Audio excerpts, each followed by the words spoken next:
Muy bien, ¿me confirman, por favor, si están viendo la pantalla? Sí, doctora, se ve. Muy bien. Comenzamos entonces con patología de las glándulas salivales. Entonces, ¿cuáles son los objetivos para estas clases que vienen a continuación? Es comprender la patología relevante de las glándulas salivales, ¿no? Fundamentalmente aquellas que van a tener tratamiento quirúrgico, establecer su localización, saber las relaciones anatómicas y la fisiopatología de estas enfermedades, reconocer la presentación clínica y el enfoque diagnóstico, identificar las pautas de tratamiento tanto médico.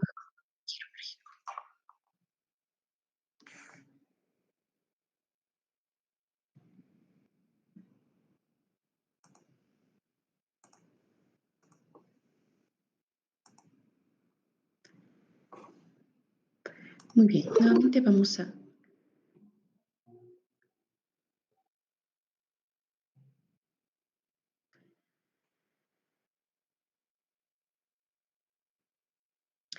vamos a ver un caso clínico donde vamos a poder identificar qué es lo que necesitamos conocer para poder llegar al diagnóstico. ¿Ya? Es una mujer de 55 años que consulta por una tumoración de inicio súbito de una semana de evolución. Esta tumoración está ubicada por debajo del ángulo de la mandíbula, al lado derecho, y presenta fiebre, malestar general. Usa prótesis dentales como antecedente y al examen físico se palpa un nódulo único móvil de consistencia elástica y se palpan además adenomegalias. Entonces, si podemos ver esta tumoración, vamos a poder ubicarnos primero dónde se encuentran qué reparos anatómicos tenemos en esta zona. Podemos ver el borde inferior de la mandíbula. Acá vamos a ver la apófisis mastoides, el músculo esternocleidomastoideo, ¿sí? En la parte más inferior. Entonces, vamos a decir que esta zona va a corresponder inmediatamente por debajo de la mandíbula al triángulo bigástrico. Entonces, nosotros podemos ayudarnos de los diferentes reparos anatómicos para determinar los diferentes triángulos en la región cervical y poder darnos una pauta de qué órganos pueden estar afectados o dónde se puede encontrar la patología. Y vamos a ver que tenemos acá, recordar el triángulo submentoniano. En este triángulo submentoniano debemos buscar lesiones fundamentalmente a nivel del piso de la boca y de los labios, ¿no? Ahí pueden haber tumores que se encuentran en el piso de la boca, que pueden manifestarse, pueden también observarse en esta región, o también adenopatías que vengan de lesiones que se encuentran ya sea inflamatorias o tumorales a nivel de los labios.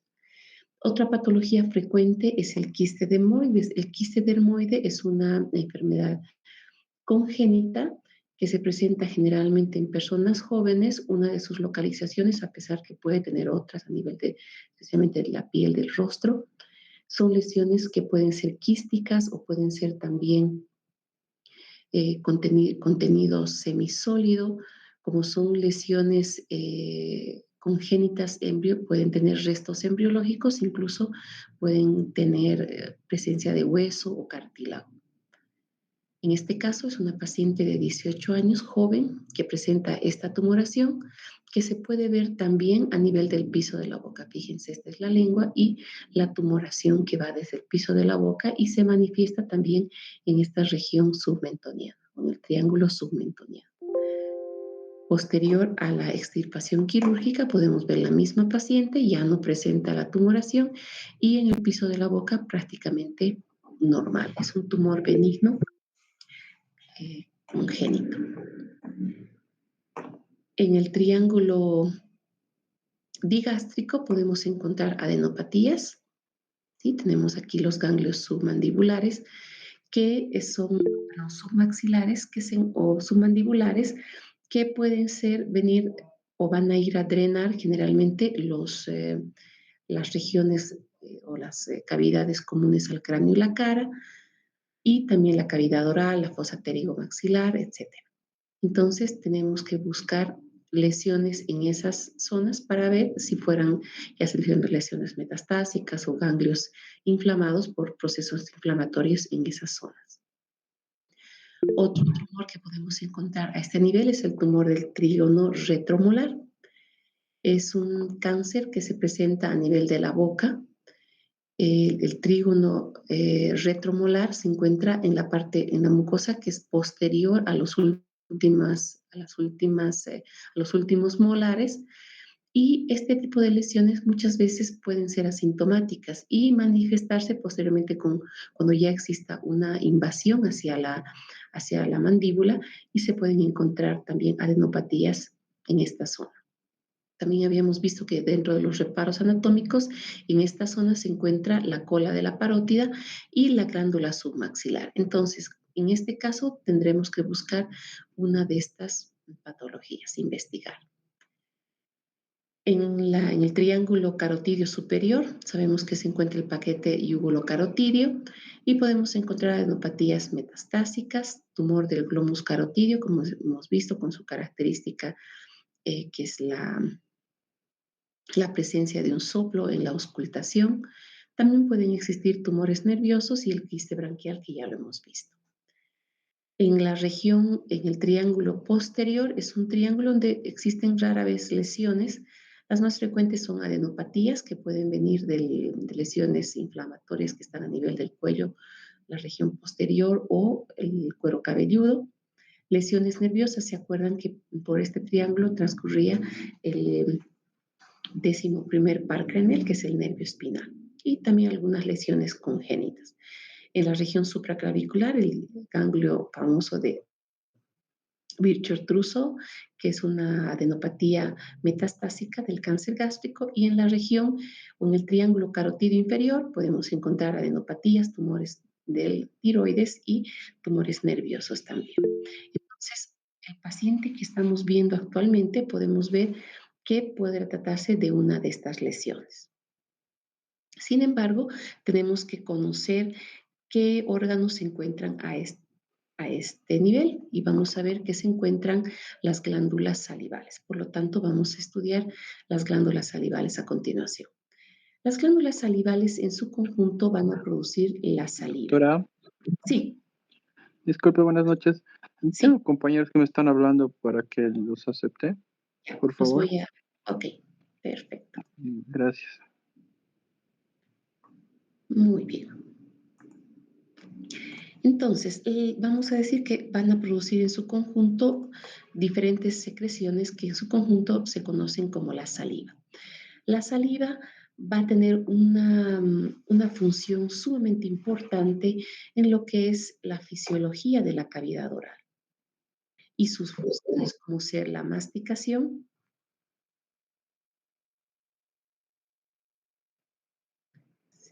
Ya no vamos a admitir a nadie más, ¿ya? Sino vamos a estar cortando la presentación.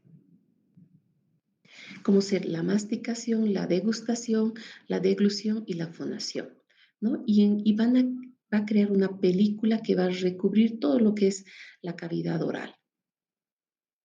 Entonces, las glándulas salivales se dividen en dos grandes grupos: las glándulas salivales mayores y las glándulas salivales menores. Las glándulas salivales mayores son son 3 pares de glándulas, las de mayor tamaño, mayor volumen, y que van a ser causantes del 80% de la patología en general de las glándulas salivales, es la glándula parótida. Es la más voluminosa de las 3. Tenemos después la glándula submaxilar, que es más o menos un poco menos que la mitad, y por último las glándulas sublinguales. La glándula parótida tiene una secreción serosa, la submaxilar es una secreción mixta, y la sublingual también tiene una secreción mixta, es decir, que es serosa y mucosa a la vez. Las glándulas salivales menores son glándulas muy pequeñas, en realidad son miles de glándulas que se encuentran en la lámina propia de la mucosa de la boca. Están localizadas en toda la cavidad oral, a nivel del paladar, la mucosa labial, la mucosa yugal, el suelo de la boca y la lengua. Estas glándulas tienen también diferentes tipos de secreción dependiendo a la localización. Por ejemplo, los que se encuentran a nivel de los labios tienen y de la punta de la lengua tienen una secreción mixta. Son mucosas las del paladar y de la base de la lengua y cerosas a nivel de la lengua en la parte dorsal. Vamos a hablar entonces de la glándula parótida. La embriología de la glándula parótida. Vamos a ver que más o menos a la séptima semana del desarrollo se va a empezar a formar la glándula parótida en base a una evaginación epitelial del estomodeo. ¿Qué es el estomodeo? Es una invaginación del intestino anterior, como podemos ver acá, que va a originar embriológicamente a la cavidad oral y a las fosas nasales. Entonces, en la parte profunda lateral de esta cavidad se va a empezar a formar la glándula parótida como una evaginación. Esta evaginación va a ir avanzando hacia afuera y hacia arriba y posteriormente, más o menos a la 10ª semana, se va a ubicar por delante del primordio del músculo macetero, ¿no? Y va a seguir unida hacia la cavidad oral a través de un conducto. Se va a formar a un principio por un cordón que es un cordón sólido que va a ir dividiéndose formando unas formas pseudoglandulares y posteriormente se van a formar los canalículos hasta tener la forma ya madura de la glándula. También es importante que tanto la glándula parótida como el nervio facial van a ir formándose casi al mismo tiempo. En las primeras fases, el nervio facial se ubica lateral por dentro de la glándula parótida, es decir, en una posición medial a la glándula parótida completamente, pero posteriormente existen prolongaciones de la glándula parótida que van a ingresar a través y van a rodear las fibras del nervio facial y se va a desarrollar más o menos en un 20% medial al nervio facial, originando el lóbulo profundo de la glándula. La glándula submaxilar y sublingual se forma un poco después del primordio de la glándula parótida, de la misma forma en el surco alveolo lingual y van a ir igual unidas hacia el intestino mediante, en este caso hacia la cavidad oral, mediante su conducto. La región parotidia va a estar constituida tanto por la glándula parótida como por el nervio facial, ¿ya? La glándula parótida va a estar situada, en cuanto a su situación, va a tener una cara cérvico-facial, es decir, que es una cara superficial, que se encuentra detrás de la rama ascendente de la mandíbula. Y mediante una cara que va a ser la cara interna, fíjense, se encuentra por detrás de la mandíbula y su cara interna va a estar en íntima relación con la faringe. Es la de mayor tamaño, como hemos visto ya en las imágenes, pesa más o menos unos 35 gramos y se encuentra por debajo del conducto auditivo externo y delante de la apófisis mastoides. Está localizada en la celda parotidia. Esta celda parotidia se amolda perfectamente a todo lo que son los bordes de la glándula y por lo tanto le dan una forma prismático triangular. Tiene una cara anterior, una cara posterior y una cara lateral. También va a tener obviamente una extremidad superior, una extremidad interior y tiene 3 bordes, un borde anterior, un borde posterior y un borde medial. Fíjense cómo la parte medial de la glándula está en íntima relación con la faringe. El nervio facial, que también se encuentra dentro de lo que es la celda parotidia, ingresa hacia la glándula por la parte posterior. Lo va a hacer entre dos músculos que ya habíamos visto anteriormente, el músculo digástrico y el músculo estiloioideo. Entonces, entre ambos músculos penetra la glándula y se dirige hacia la parte anterior. Una vez dentro de la glándula, como habíamos visto en su desarrollo, esta se va a ramificar y va a formar un plexo y se va a dividir en tres ramas, una rama temporal, una rama facial y una rama cervical.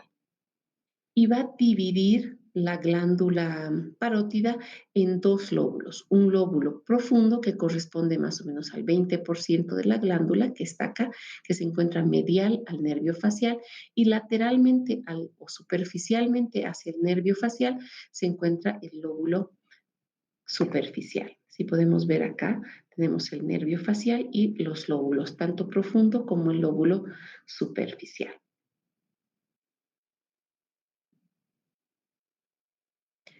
Dentro de sus relaciones intrínsecas tenemos fundamentalmente dos estructuras vasculares que discurren por el lóbulo profundo de la glándula parótida.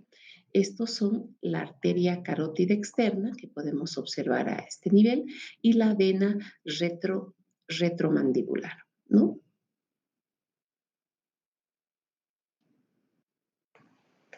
Muy bien.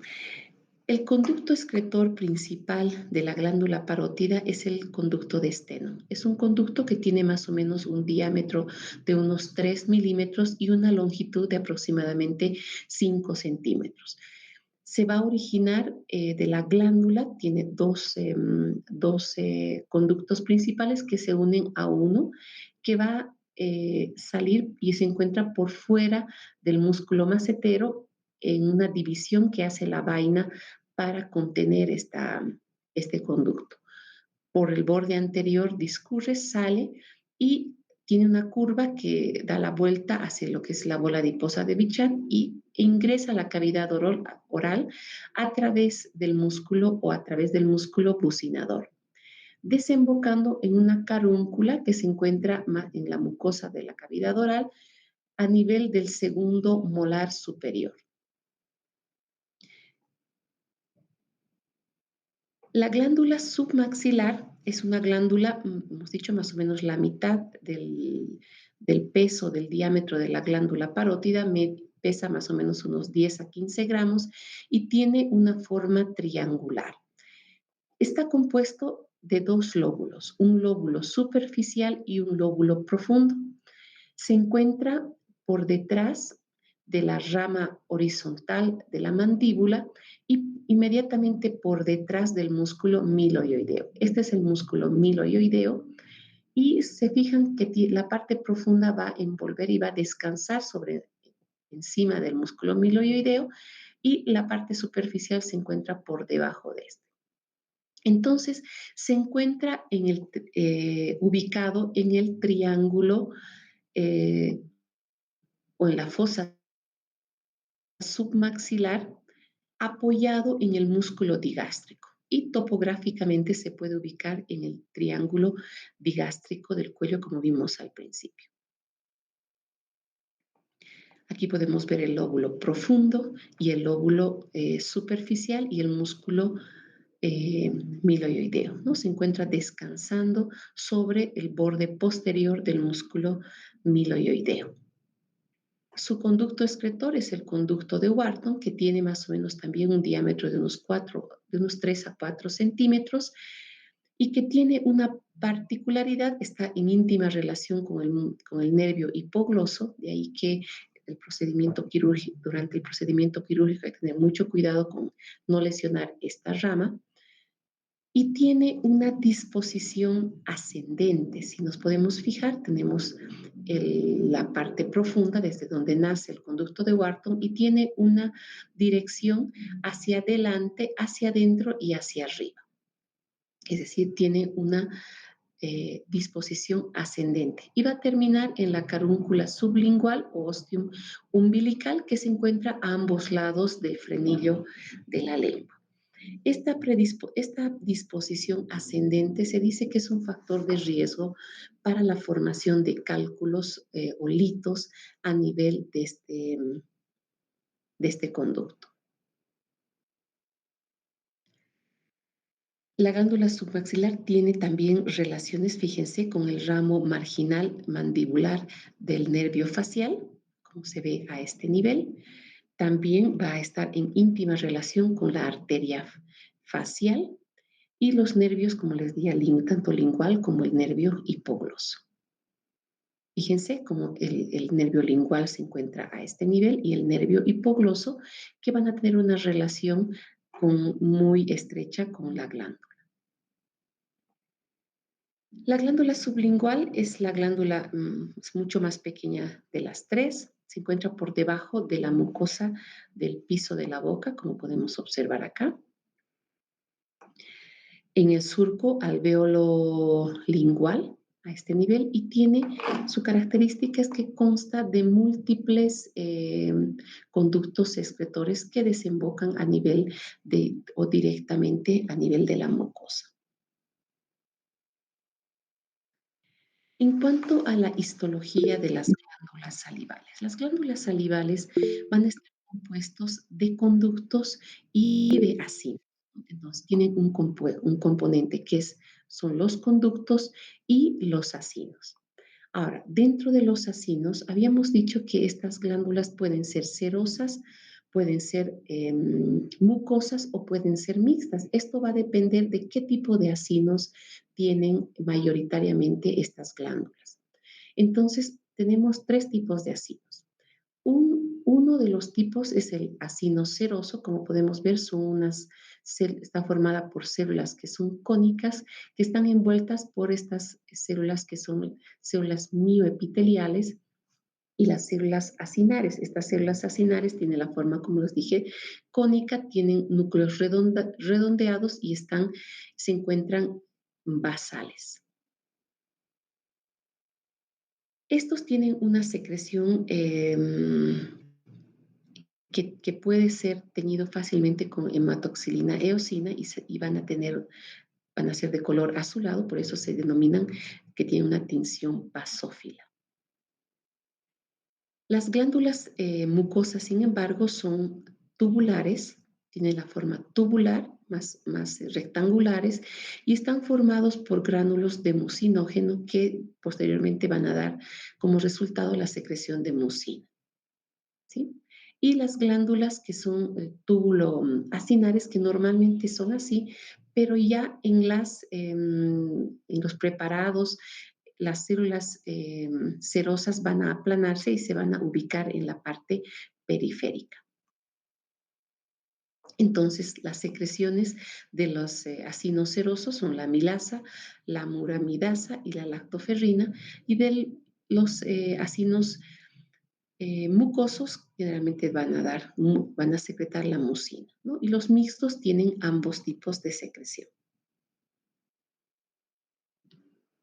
Muy bien, nuevamente tenemos el caso clínico y vamos a ver que puede tratarse por la localización de una lesión que se va o está originada en una de las glándulas, probablemente tanto en la cola de la parótida o puede ser también a nivel de la glándula submaxilar. Entonces, ¿qué necesitamos saber? Es importante realizar un interrogatorio, es decir, ya sabemos la localización anatómica, topográfica, ya sabemos los reparos anatómicos tanto de las glándulas salivales y necesitamos hacer un interrogatorio, es decir, ver la parte clínica.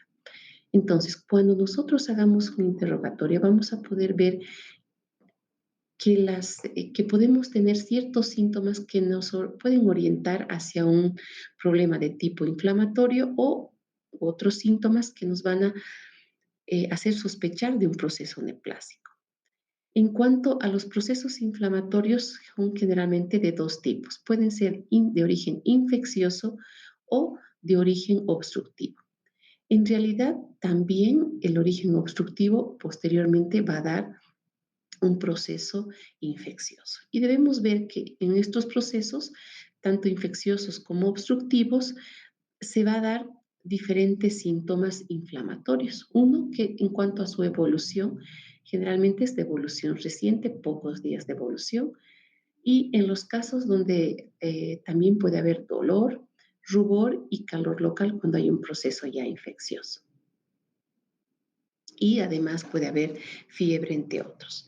Generalmente las lesiones neoplásicas tienen mucho tiempo de evolución, que puede ir de meses o años, y generalmente son o van a ser asintomáticos. En el examen físico en general, como habíamos visto, tenemos que hacer una inspección en todos los cuadrantes, tiene que hacer una inspección por la parte anterior, lateral y también por la parte posterior. Lo que más nos llama la atención cuando se trata de una lesión a nivel de la glándula parótida, por ejemplo, es una asimetría facial. Es decir, que tenemos un lado que puede estar aumentado de volumen en relación con el lado contralateral.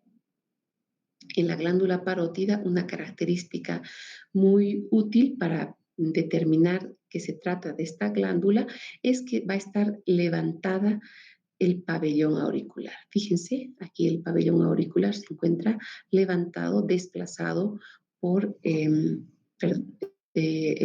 lóbulo de la oreja, ¿no? El lóbulo de la oreja se encuentra desplazado y levantado, ¿no? Y se encuentra generalmente la tumoración por delante del pabellón. En las lesiones de la glándula submaxilar, generalmente la tumoración se encuentra por debajo del borde inferior de la rama mandibular, más o menos a un tercio medio, ¿no?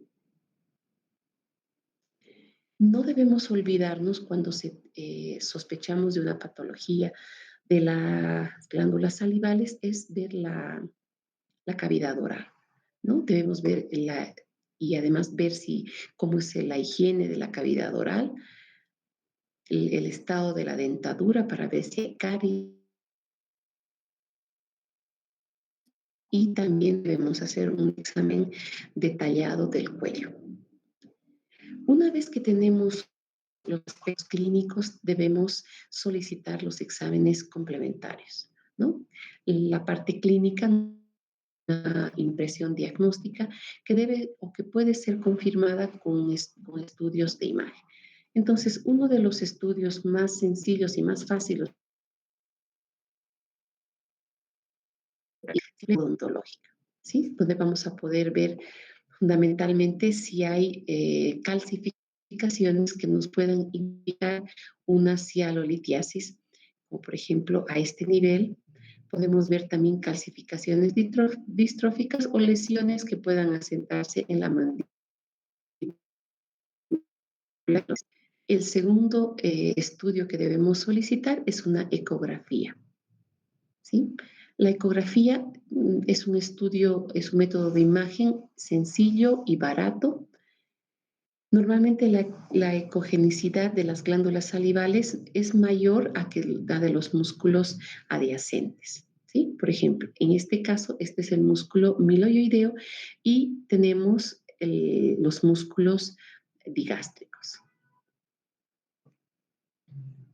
Fíjense nuevamente el músculo miloioideo y tenemos la glándula submaxilar con sus dos prolongaciones, ¿no? Tenemos la y el conducto. Entonces podemos ver acá que la glándula submaxilar va a tener una mayor, es hiperecogénico en realidad al plano muscular. También nos va a permitir diferenciar lesiones sólidas tequísticas, detectar calcificaciones y ver también si es que existen adenopatías alrededor de la glándula. Podemos ver acá, esta es la glándula parótida. Habíamos visto que la glándula parótida, en cuanto a sus relaciones intrínsecas, tiene relaciones con la vena retromandibular y con la vena o con la arteria carótida externa. Entonces podemos ver acá la vena y la arteria carótida externa. También nos permite se puede hacer una ecografía Doppler, donde podamos ver el flujo de de los vasos o de las lesiones que se pueden encontrar a nivel de las glándulas. Acá podemos ver, por ejemplo, la vena retromandibular y la de la arteria carótida interna. Otra ventaja de la ecografía es que nos permite guiarnos hacia una punción por aguja fina. La punción por aguja fina nos permite obtener muestras citológicas que nos pueden orientar hacia un diagnóstico. ¿Cómo se realiza esto? Se puede utilizar una aguja o una jeringa con una aguja, puede ser de 18G, y se va a puncionar en la lesión. Ya, esto se puede hacer directamente si es que es una lesión grande o se puede hacer guiada por ecografía. Una vez que hemos puncionado la lesión, aspiramos varias veces, es decir, subimos el émbolo varias veces. Soltamos el émbolo y retiramos la jeringa con la aguja. Separamos la jeringa de la aguja y posteriormente cargamos de aire levantando el émbolo y conectamos nuevamente la aguja. Posteriormente, empujamos el émbolo obligando a salir la muestra de la aguja sobre un portaobjetos y puede ir a tinción para ser visto mediante el microscopio. Cuando hacemos por guía ecográfica, la ecografía, fíjense, nos ha mostrado este nódulo que es hipoecogénico y vamos a introducir la aguja y la ecografía nos va a permitir ver acá. Esta es la aguja y tomar las muestras ya sea de líquido o de la lesión que se encuentra siendo vista por la ecografía. ¿Qué posibilidades tenemos en cuanto o qué diagnósticos podemos obtener mediante la citología? ¿No? O sea, obviamente no vamos a tener tejidos, solo vamos a tener células y esta puede ser sospechosa, ¿no? En este caso, cuando sea sospechosa de malignidad, tenemos que hacer una biopsia por aguja gruesa o también se puede hacer una biopsia quirúrgica. En algunos casos, por ejemplo, especialmente en las adenopatías, es necesario que se pueda ver la cápsula para ver de qué tipo de lesión se trata. También tenemos, puede ser un linfoma o un sarcoma, en estos casos se debe complementar con una biopsia quirúrgica. Cuando se trate de un adenocarcinoma, puede deberse tanto a una lesión, puede ser del pulmón, de la mama, del aparato digestivo o también puede ser urogenital, ¿sí?